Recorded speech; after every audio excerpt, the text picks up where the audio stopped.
아멘. 할렐루야. 네. 오늘 우리는 레위기 7장을 같이 읽었습니다. 7장은 우리 6장에 이어져서 계속해서 제사에 대한 규례가 이제 마무리되는 그러한 내용의 장입니다.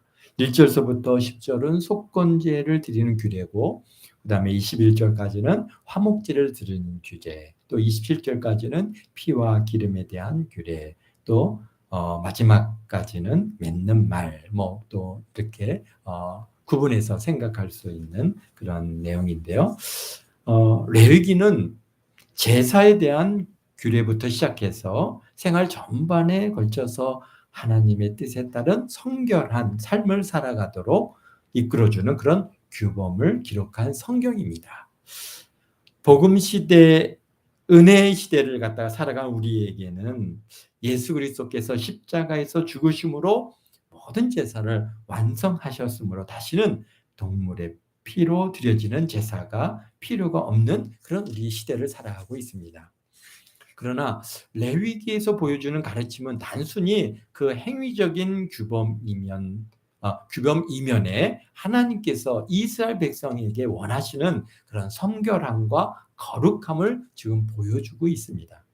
우리 계속해서 반복해서 제사를 드리는데 소를 드리고 양을 드리고 염소를 드리고 각을 뜨고 불로 태우고 소제를 드리고 계속 반복되어지는 그 내용 속에는 하나님께서 우리에게 주시는 그러한 단순히 제사의 법뿐만이 아니라 우리 그 속에서 우리가 성결하게 되고 또 거룩함을 보여주는 그런 내용들이 담겨 있습니다. 무엇보다도 우리가 참 이 레위기를 시작하면서 발견되어지는 하나는 하나님께서 죄를 알려주시지 않았다면은 우리는 죄가 무엇인지 모르고 자신의 유익만을 추구하면서 살았을 것입니다. 아니 대부분의 이방인들 또는 모든 정말 대부분의 그러한 이러한 자연인들은 다 물론 자기 나름대로 규범이 있고 자기 나름대로 어느 정도의 그런 법도 규례가 있겠지만은 그러나 그 기본의 바탕은 자신의 유익을 쫓아서 그렇게 살아가고 자기의 생각대로 자기의 뜻대로 그렇게 살아가고 있습니다. 그러나 우리들에게 있어서는 그렇지 않죠. 우리가 어떻습니까? 우리는 이제 뭘 알고 있습니까? 하나님의 말씀에 기초해서 죄가 뭔지를 알게 됐습니다. 죄가. 우리가 생각할 때 우리가 전에는 그냥 단순히 이 세상에서 정한 법만 잘 지키면은 우리가 죄가 없다 이렇게 생각하면서 살아왔던 우리들인데 이제 하나님의 말씀을 배우고 하나님을 알게 되어지면서 그게 단순히 그냥 세상의 법이 아니라 하나님의 법에 맞추어 볼 때 우리가 죄가 뭔가 결국 하나님의 말씀을 위배하고 하나님의 뜻을 거역하는 것이 우리가 죄라는 것을 알게 되었습니다. 그런데 또한 죄만 말씀하셨다면 참 이건 큰 불행이죠. 참 우리가 죄 가운데 잉태돼서 죄 가운데 살다가 죄 가운데 죽어서 그냥 하나님의 심판대 서게 될 것이고 심판을 받아서 저 지옥에 들어갈 수밖에 없는 그런 죄인이지만 그러나 오늘 레위기를 통해서 죄사함을 받는 방법, 곧 제사를 통해서 죄사함을 받는 법. 그래서 제사를 정하여 우리에게 알려주고 계시다는 겁니다. 무슨 죄이든지 그것이 속죄죄든지 속건죄든지 하나님 앞에 드려지는 그러한 제사를 통해서 모든 죄 사함을 받는 길을 열어주셨으니 사실 레위기는 그냥 단순히 그냥 제사법에 대한 주신 그러한 말씀이 아니라 죄사함의 방법을 우리에게 알려주시는 것입니다. 그렇기 때문에 구약에 있어서는 복음서라고 할 수 있는 것입니다. 그래서 제사함을 받는 은혜가 커서 사실 감사 제사인 화목제를 드리는 성도들의 기쁨이 얼마나 크겠습니까? 제사를 드리는 백성들의 마음은 자신이 죽어야 하는 그 죽음을 갖다가 대신해서 짐승이 죽고 짐승의 피를 대신할 수 있는 그런 여호와 하나님의 긍휼하심에 감사함으로, 그래서 즐거움으로 제사를 참여하고 있다는 것을 우리가 잊지 말아야 될 것입니다. 뭐 생각할 때 이스라엘 백성들은 그냥 날마다 그 하나님 앞에 이렇게 여러 속죄 제물을 갖다 드릴 때 그냥 마치 그냥 막 죽은 사람같이 끌려가는 것이 아니라 정말 감사. 이게 내가 왜 그렇습니까? 지금 이스라엘 백성들은 하나님의 말씀을 어기는데 막 그 즉시로 이 레위기에서 주시는 이 제사함의 속죄제나 속건제 제사를 갖다가 알려주시기 전에는 그냥 막 불로 그냥 심판하시는 심판의 역사들을 갖다가 그들이 경험하고 알고 있습니다. 그러니까 굉장히 두려운데, 이 죄를 지었을 때, 죄를 깨닫게 됐을 때 막 두렵고 떨리고 부들부들 고통스러워하고 있다가 그것을 제물을 탁 드리면서 하나님께서 우리의 제사장이 이제 너의 죄를 사하노라 그러면은 모든 죄가 사함을 받는다 하셨기 때문에 그 사한다고 하는 그 음성을 들을 때 그들은 얼마나 감사하고 기쁘고 위로가 되겠습니까? 그래서 속죄의 길을 열어주시고 하나님의 말씀으로 인도해 주시고 때를 따라서 먹을 것을 주시고 땅에서 살아갈 수 있는 은혜를 주신 하나님께 그들은 감사하고 영광을 올려드렸다는 것, 우리가 그것은 분명합니다. 여러분들도 지난날 생각해 보면은 지금 이스라엘 백성들의 기쁨과 위로를 갖다가 아실 겁니다. 우리도 우리의 죄를 깨닫고 죄로 인해서 고통하고 눈물 짓고 가슴 치며 저 사망의 길로 갔을 때 여러분들 생각나시죠? 그런데 우리에게 예수님께서 찾아오셔서 누구야? 내가 너의 죄를 사하노라.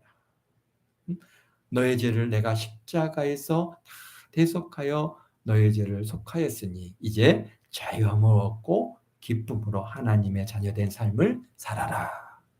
누구야? 내가 너를 사랑한다 하시는 그 음성을 듣는 그 날에 그 기쁨, 그 음성을 듣고 제사함의 은혜를 입고 입고 저와 여러분들은 얼마나 기쁘고 감사하셨습니까? 그 은혜에 감사해서 감사로 하나님께 나아가고 감사로 예수님을 찬양하고 감사로 예배를 드리면서 감사하는 그런 우리 신앙생활의 삶을 우리가 지금 살아가고 있습니다. 그와 마찬가지입니다. 구약의 성도들도 사실 그들은 너무나 감사하고 이 레위기를 통해서 그들은 이 말씀을 들을 때마다 이 말씀을 읽을 때 그들이 뭡니까? 자기의 죄를 이렇게 하나님께서 사하시고 이렇게 용서하신 이 길을 우리에게 베풀어 주신 그 하나님 앞에 그들은 감사하고 있는 것입니다. 그래서 어떻게 합니까? 여러분들도 주님 앞에 나온 것이 기다려지고 기쁨이 있으면 주께서 베풀어 주신 은혜가 얼마나 큰가를 알기 때문입니다. 이스라엘 백성들도 여호와 하나님 앞에 나가는 것이 한편으로는 두려우면서도 기쁨이요 즐거움이었다는 것은 어떻게 알 수 있습니까? 구약의 성도들의 그 찬양과 그들의 삶의 기록들을 통해서 우리가 볼 수 있고, 어떤 면에서는 우리보다도 더 기뻐하고 정말 더 하나님을 찬양하는 그 하나님 앞에 나가는 것이 너무나 막 기뻐서 심지어는 정말 덩실덩실 춤을 추면서 그렇게 나아가는 그런 모습이 우리 구약 성경에서 우리가 많이 발견하지 않습니까? 여러분들도 교회 나오실 때 그냥 덩실덩실 우리 교회 갑니다 그러면서 막 하나님 앞에 나가서 예배 드리는 것이 너무 좋아서 덩실덩실 추듯이 그렇게 나오지 않습니까? 그런 것과 똑같습니다.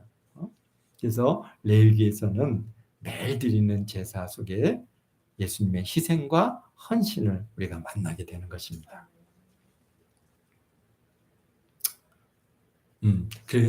그러기에 레위기는 은혜의 성경이고 결코 우리의 삶을 제한하는 그런 성경으로 오해하면 안 된다는 것입니다.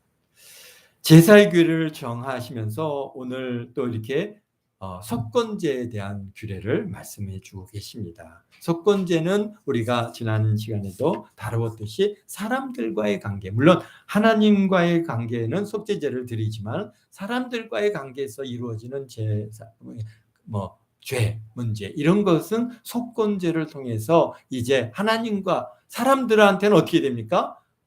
배상을 통해서 그들의 자신의 죄를 그들에게 갚게 되지만, 그러나 사람과의 죄로 끝나는 게, 죄를 갖다가 해결하는 것으로 끝나는 게 아니라 하나님과, 그것도 나의 뭡니까? 불찰이고 나의 허물이 되기 때문에 하나님과의 관계를 회복하기 위해서 이제 속건제를 드리게 되는데요. 그래서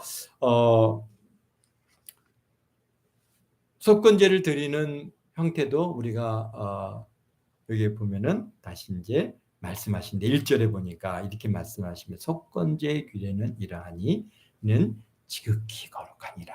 아멘. 그러니까요, 하나님, 사람들과의 관계, 우리가 생각할 때는 하나님과 나의 관계만 그냥 바르면은 되겠지. 그게 최우선이지. 물론 하나님과 나의 관계가 물론 최우선이죠. 그것이 하나님과의 나의 관계가 바르면은 사실 우리가 속건제를 드릴 일들이 없는 것이죠.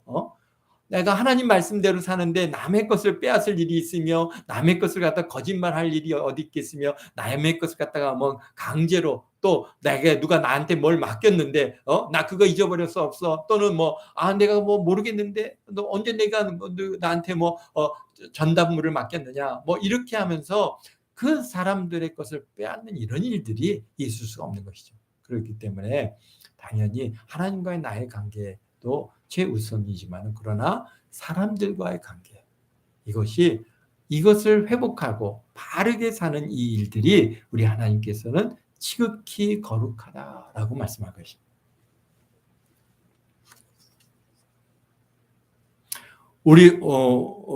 우리도 하나님께 예배드리고 하나님과의 관계가 최우선이지만은 또 역시 이웃을 사랑하고 화평을 이루는 것도 결코 하나님과 관계 못지 아니할 만큼 중요하다라고 우리 신약성경에서 누누이 말씀하고 계시죠. 그래서 예수님께서도 마가복음 12장 우리 한번 찾아볼까요? 마가복음 12장 29절서부터 이렇게 보면은 어느 서기관 중 한 사람이 와서 묻습니다. 뭐라고 묻습니까? 율법 중에 계명 중에서 첫째가 무엇입니까? 라고 물으니까 예수님께서 대답하시지 않습니까? 첫째 이것이니 이스라엘아 들으라. 주 곧 우리 하나님을 유일하신 주시라. 내 마음을 다하고 목숨을 다하고 뜻을 다하고 힘을 다하여 주 너의 하나님을 사랑하라 하신 것이요. 그러니까 우리가 하나님과 우리의 관계가 중요하죠. 첫 번째라고 말씀하십니다. 그러나 둘째 이것이니 내 이웃을 내 몸, 내 자신과 같이 사랑하라 하신 것이라. 이보다 더 큰 계명이 없느니라. 그러니까 이보다 더 큰 계명이 없다는 겁니다. 하나님과의 하나님을 사랑하는 것과 이웃을 사랑하는 것, 이것이 어떻게 해요? 가장 큰 계명이다라고 말씀하시고요. 또 누가복음 10장 27절에도 대답하여 이르시되, 그러면서 너의 하나님을 사랑하고 또 내 이웃을 내 자신같이 사랑하라. 이렇게 아주 어떤 면에서는 동등한 위치에까지 그렇게 놓고 우리 예수님께서 말씀하고 계십니다. 그렇습니다. 레위기로 다시 돌아와서, 그래서 하나님의 뜻인 그런 구약 전체를 요약해 주고 계신데요. 바라보니까 첫째 하나님을 사랑하는 것이고, 둘째 내 이웃을 내 몸같이 사랑하는 것, 이것이 바로 구약 성경에 있어서의 그것이 뭡니까? 요약이 그렇습니다. 하나님과의 사랑하는 만큼 이웃과의 관계도 중요합니다. 오늘날 교회가 사회적으로 이렇게 공격을 받는 그 이유가 무엇입니까? 바로 내 이웃을 내 자신같이 사랑하지 못하기 때문에 있습니다. 우리 앞섰던 믿음의 선배들이 존경을 받고 우리 사회에 아주 강력한 영향력을 미친 이유는 뭐겠습니까? 그분들이 어떻게 했습니까? 이웃 사랑에 열심히 얘기하고, 정말 우리가 뭐 손양은 목사님 얘기 들어보십시오. 얼마나 그분이 우리가 존경할 수 있는 게, 그분이 어떻게 했습니까? 문둥 환자들을 그 고름을 다 쳐내고, 심지어는 막 입으로 그것을 갖다가 다 빨아낼 정도로 그렇게 이웃사랑을 위해서 그렇게 헌신하셨던 그런 분이 그 시대에 그런 목사님이 계셨기에 어떻게 합니까? 사람들한테 아주 강력하게 영향력을 미쳤고, 그분들이 뭡니까? 선지자로서 선각자의 길을 걸었기 때문에 우리에게 오늘 우리 대한민국이 이런 교회가 있게 되어질 수 있는 그런 큰 은혜가 있었습니다. 그렇습니다. 여기서 이제 우리 다시 레위기 7장으로 돌아가서 보면은 역시 7장은 6장이 이어져서 제사장들에게 주시는 그런 규례입니다. 1장에서부터 5장까지는 제물을 드리는 그러한 일반 성도와 드리는 자의 그런 위치에서 그들이 어떤 것을 드리라고 하는 것을 말씀하고 계시지만은, 이제 6장, 7장은 뭡니까? 제사를 집행하는 제사장들이 무엇을 행해야 되는가라고 하는 것을 이제 중점적으로 얘기하시는데, 그 중에 이제 뭡니까? 어떤 걸 드려야 되느냐? 3절에 보니까 기름과 그 기름을 모두 드리되 곧 기름진 꼬리와 내장과 덮인 기름과 두 콩팥과 그 위에 기름 곧 허리 쪽에 있는 것과 간에 덮인 거풀을 콩팥과 함께 떼어내고, 제사장은 뭐합니까? 그렇게 떼어낸 것을 제단 위에 불살라 여호와께 화제로 드릴 것이니 이는 속건제니라. 그래서 속건제는 모든 내장에 있는 기름들, 이런 것들을 온전히 그냥 불로 태워서 하나님 앞에 드리는 것이 그렇게 속건제입니다. 그리고 6절에 보면 제사장이 또 해야 할 일 중에 하나가 뭡니까? 제사장인 남자는 그것을 먹되 거룩한 곳에서 먹을지니 그것은 지극히 거룩하니라. 그러니까 제사장들이 단순히 하나님 앞에 제물을 태워서 드리는 그것이 다가 아니라 또 드려지는 그 제물을 어떻게 돼요? 먹어야 된다는 거죠. 근데 그것이요, 어떻다는 게 지극히 거룩하다는 것입니다. 그냥 그래서 또 7절에 말씀하십니다. 속죄제와 속건제 규례는 같으니 제물을 속죄하는 제사장에게로 돌아갈 것이요. 이 제물은요, 또 속죄하는 제사장에게로 돌아가고, 사람을 위하여 번제를 드리는 제사장 곧 그 제사장은 그 드린 번제물의 가축을 자기가 가질 것이니라. 그러니까 지금 이제 계속해서 제사장들이 들어와 있는 제물을 드리고, 이제 거기에서 제사장의 몫으로 어떤 것들을 우리가 돌리는지를 여기서 말씀해 주시는데요. 그게 번제는 다 태워서 드립니다. 그러나 뭔 남게 되는 거예요? 가죽은 남는데 그 가죽은 어떻게 돼요? 그 번제를 드린 제사장이 그 가죽을 갖는 것이죠. 그래서 우리가 소가죽 갖고 이제 앞으로 뭘 합니까? 뭐 의복도 만들고 여러 그런 필요한 그 도구들을 만드는데 사용하게 되는 것이죠. 그래서 그것은 제사장의 몫으로 돌아갑니다. 또 화덕에 구운 소재물과 냄비에나 철판에 만든 소재물 그 모두 그 드린 제사장에게로 돌아갈 것이니 소재물은 기름 섞은 것이나 마른 것이나 모두 아론의 모든 자손이 균등하게 배분할 것이라. 그래서 소재물은 뭡니까? 여러 가지 곡식으로 가루로 드려지는 제물이 이제 소재물인데요. 이 소재물의 경우에는 한 움큼을 쥐어서 이제 그것을 가지고 번제단에 태워서 하나님 앞에 드리지만 그 남은 여러 10분의 1 에바라든지 여러 이제 그런 소재물들이 있게 되는데요. 그 곡식들은 전부 아론의 제사장들에게 균등하게 나누어서 그것을 이제 그들이 먹고 생활하는 그러한 소득으로 주어지는 것이. 그다음에 화목제물은 또 좀 다르죠. 화목제물은요 어떻습니까? 화목제물은 여기서 보면은 감사함으로 드리는 화목제물이 있고, 그 다음에 서원이나 자원에서 드리는 화목제물이 있습니다.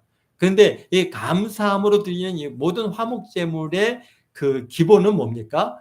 모두 하나님 앞에 드리고, 여기에 보면은 어떤 것들을 드리느냐면은 역시 화목제물도 기름과 내장들은 다 태워서 하나님 앞에 드리고요. 그리고 남은 고기들을 어떻게 합니까? 고기들을 화목 제물을 드리는 사람들과 그 이웃들이 함께 나누어 먹습니다. 그런데 여기서 보면은 소제물이 있습니다. 뭐 여기에 보니까 무교병이나 또는 과자나 전병이나 또 심지어는 13절에 유교병까지도 허락하고 있습니다. 화목제물의 경우에는요, 유교병도. 유교병이 뭡니까? 누룩을 넣어서 부풀린 그러한 빵이죠. 이런 것들도 화목제물의 감사제물로 함께 예물을 드릴 수 있습니다.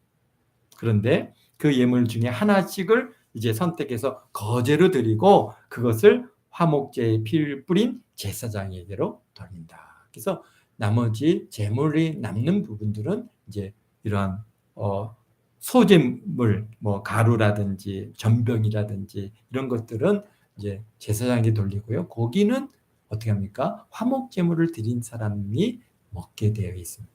그래서 가족들과 함께 이웃들과 함께 먹는데, 그런데 여기서 감사함으로 드리는 제물의 경우에는 어떻게 된다는 거예요? 그날 다 먹어야 된다. 그리고 이튿날까지 남기지 말라는 것이죠. 그런 반면에 서원 제물이나 자원하는 거의 경우에는 어떻게 합니까? 어떻게 먹을 수 있어요? 이틀째까지도 그것을 먹을 수 있어요. 그러나 3일째까지 남았으면 어떻게 하라고요? 다 불로 태우라는 거예요. 근데 만약 그 화목제물의 고기를 셋째 날에 조금이라도 먹으면은 그 제사 자체가 어떻게 된다는 거예요? 부정하게 되는 것이죠. 그래서 하나님께서 기쁘게 받아들여지지 않는다는 것입니다. 그리고 그 드린 예물도 어떻게 된 거예요? 가증하게 된 것이. 그래서 그것을 먹는 자는 그 죄를 짊어지게 되는 것이다. 라고 우리 18절에 말씀하고 있습니다. 그러니까 이 이제 드려진 제물은 뭐 소를 잡아도 소가 얼마나 그게 한 소 한 마리가 얼마나 많은 양입니까? 뭐 양을 잡아도 그게 얼마나 많은 양입니까? 그러니까 그것을 갖다가 어떻게 합니까? 같이 나눠 먹고 그다음에 여기 서원 제물이나 자원한 제물의 경우에는 이튿날까지 먹을 수 있지만 그 3일째까지는 먹으면서는 안 된다는 것이죠. 그리고 19절서부터 20절, 21절까지는 그 화목제물을 먹는 사람들 중에 이제 여기서 보면은 부정한 사람들이 그걸 먹게 되면은 안 된다는 것이에요. 그래서 많이 몸이 부정한 자나 또 부정한 것들을 만진 자나 어쨌든간 이러한 부정을 탄 사람들이 그 화목제물을 먹게 되면은 어떻게 된다는 그 백성 중에서 끊어진다는 것이죠. 그러니까 결국 어떻게 해요? 멸망을 받는 겁니다. 굉장히 두려운 일이죠. 그러니까 화목제물로 나온 이 이제 고기를 먹게 될 때 정말 내가 어떻게 해요? 성결하고 깨끗한가를 갖다가 그것을 자기를 돌아봐야 되는 것이죠. 그런데 만약에 혹시나 부정한 것들이 있다든지 부정을 갖다가 내가 무엇을 만졌다든지 이렇게 되면은 나는 부정하기 때문에 먹을 수 없습니다라고 그것을 갖다가 거절하지 않으면 안 되는 것입니다. 그래서 왜 화목제물의 경우에는 이 부정에 대한 부분을 많이 다루시고 계시자면은 그것이 그와 함께 하는 사람들과 함께 먹는 이웃과 함께 먹는 것이기 때문에 특별히 이것에 대해서 더 말씀해 주고 계십니다. 네, 22절입니다. 22절에는 여호와께서 모세에게 말씀하여 이르시되 이스라엘 자손에게 말하여 이르되 너희는 소나 양이나 염소의 기름을 먹지 말 것이며. 그러니까 소나 양이나 염소의 기름을 먹지 말라는 거예요. 이게 사실 우리가 이제 오늘 시대를 살아가면서 가장 우리 사람의 몸에 가장 나쁜 기름이 뭐냐? 소기름입니다. 소기름은 그래서 우리가 음식할 때 소기름은 철저하게 다 우리가 이제 제거해서 그래서 푹 삶든지 이렇게 하고 소기름을 완전히 제거하고 그리고 먹게 되는데요. 그런데 벌써 하나님께서 아시기 때문에 이 백성들에게 기름 먹지 말라는 거예요. 기름 먹지 말라. 소나 양이나 염소나 기름을 먹지 말 것이요. 또 죽은 것의 기름이나 짐승에게 찢긴 것의 기름은 다른 데는 쓰려니와 결탄코 먹지 말라.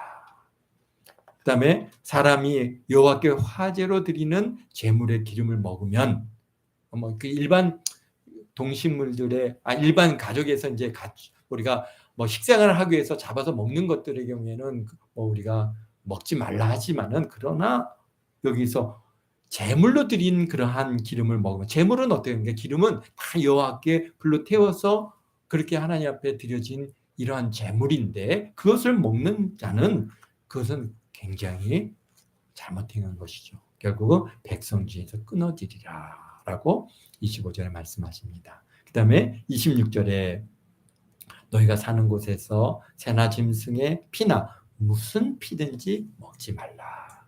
무슨 피든지 먹는 사람이 있으면 그 사람은 자기 백성 중에서 끊어지리라. 그래서 피는 왜? 피에 생명이 있기 때문에 피를 먹지 말라고, 그렇게 피가 또 뭡니까? 우리의 죄를 속하죠. 예. 피가 죄를 속하는 중요한 그런 하나님의 생명이기 때문에 그것을 먹지 말라라고 여기에서 말씀하고 계십니다. 그 다음에 이제 28절서부터 우리 34절까지는 제사장의 소득에 대한 부분을 갖다가 말씀해 주시는데요. 보니까 여기에 여호와께서 모세에게 말씀하여 이르시되 이스라엘 자손에게 말하여 이르라 화목 제물을 여호와께 드리는 자는 그 화목 제물 중에 그의 예물을 여호와께 가져오되 여호와의 화목 제물은 그 사람이 자기 손으로 가져올지니 곧 제물의 기름과 가슴을 가져올 것이요 제사장 그 가슴을 여호와 앞에 흔들어 요제로 삼고. 그러니까 지금 화목제물은 사실 어떻습니까? 이 가족들과 이 이웃들과 함께 나누는 고기인데, 그러나 그 화목제물의 어떤 부분, 가슴과 뒷다리, 그것도 오른쪽 뒷다리는 누구에게 돌리는 거예요? 제사장에게 소득으로 주셨습니다. 그래서 그것을 가져오면은 거제로 올려드리고, 그리고 그것은 바로 어떻게 합니까? 제사장의 몫으로 돌아가는 겁니다. 그래서 여기서 기름은 제단 위에 불로 사를 것이며 가슴은 아론과 그의 자손에게 돌릴 것이며 또 너희는 화목제물의 오른쪽 뒷다리를 제사장에 주어 거제를 삼을지니. 거제라는 것은 뭡니까? 들어서 드리는 제사입니다. 이렇게 들어 올리고, 그리고 그것은 바로 어떻게 합니까? 제사장의 그러한 소득으로 돌려지는 것입니다.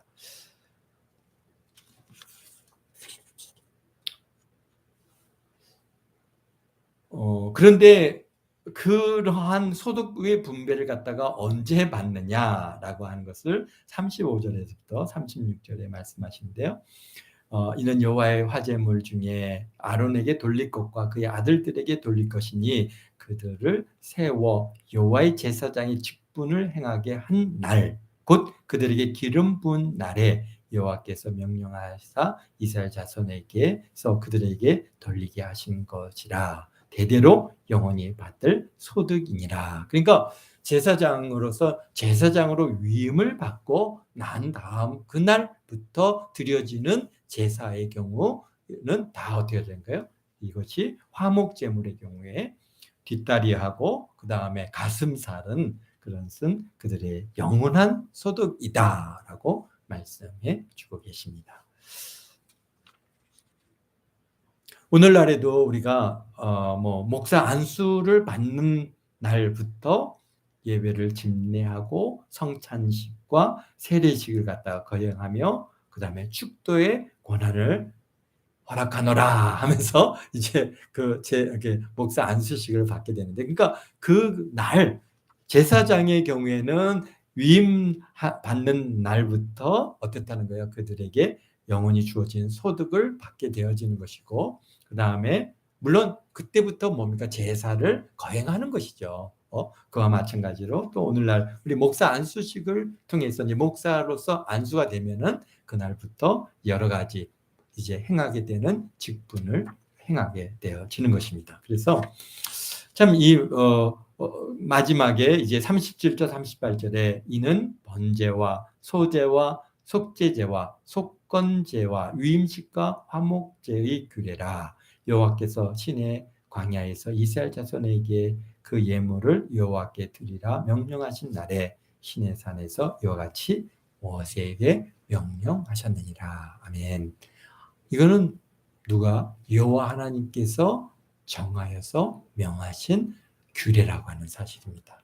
그렇기 때문에 또 제사장들의 경우 우리 6장 7장은 제사장들이 행하는 일과 또 특별히 7장에서는 어떻게인가 그들에게 주어지는 소득, 그들에게 무엇을 그들의 몫으로 돌려. 왜 그랬겠습니까? 사실 이스라엘 백성들은 12지파들은 다 그들이 이제 가나안 땅에 들어가면은 땅을 다 분배를 받습니다. 자기의 기업을 분배를 받아서 그곳에서 농사짓고 또 그다음에 동물을 키우고 그래서 거기서 얻어지는 소득으로 먹고 살 수 있습니다. 그러나 또 반면에 레위 지파들도 48개 성을 갖다가 배정을 받고 또 그 주변에 초지와 땅을 갖다가 레위 지파들에게 돌려서 그들도 나름대로 먹고 살 수 있는 길을 주님께서 다 예비하셨습니다. 그런 반면에 제사장은 아무것도 없습니다. 그냥 제사를 통해서 주어지는 그 소득을 통해서 뭐 고기도 또 다음에 곡식도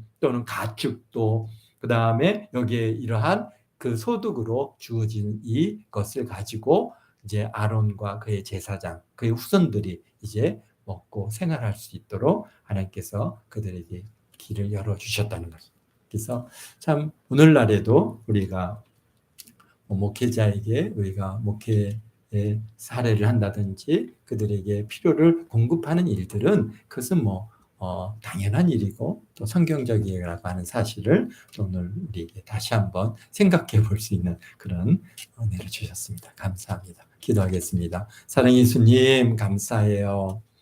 오늘 이렇게 레위기 7장을 통해서 속건제와 화목제와 또 여러 가지 제사의 제물을 드리는 것과 또 그 다음에 제사장의 아버지 하나님 소득과 이게 주어지는 그러한 부분을 또 오늘 우리에게 보여주시고 알게 하신 은혜를 감사합니다. 오늘 살아가는 우리 모두가 참으로 하나님의 은혜로 우리가 살아갑니다. 아버지 하나님, 우리의 죄를 대속하신 우리 예수님의 그 한량없는 은혜, 참으로 오늘 우리 시대는 아버지의 은혜의 시대요, 성령의 시대요, 하나님 앞에 날마다 감사로 살아가는 그런 은혜의 시대를 살아갑니다. 참으로 우리의 예배를 기뻐 받아주시고 우리의 헌신과 우리 예물을 주님 기뻐 받으셔서 참으로 하늘의 신령한 복으로 갚아주시고 이 땅에서 잘되고 아버지 하나님 이 땅에서 형통함을 얻을 뿐만이 아니라 또 아버지 하나님 저 천국에 가서 우리에게 주어지는 그 놀라운 상급을 아버지 하나님 받아 누리는 우리 또 함께 모든 성도들 다 되도록 주님 축복하시니 감사합니다. 이 한 주간도 주님께서 저들에게 풍성한 것들을 공급해 주시고 무엇보다도 아버지 하나님 앞에 신실함으로 아버지 거룩함으로 아버지 성결함으로 나아가서 우리 하나님을 기쁘시게 하는 그런 귀한 우리도 함께 모든 성도들 다 되도록 축복하시니 감사합니다. 주님 홀로 영광 받아 주옵소서. 감사하며 예수님의 이름으로 기도합나이다.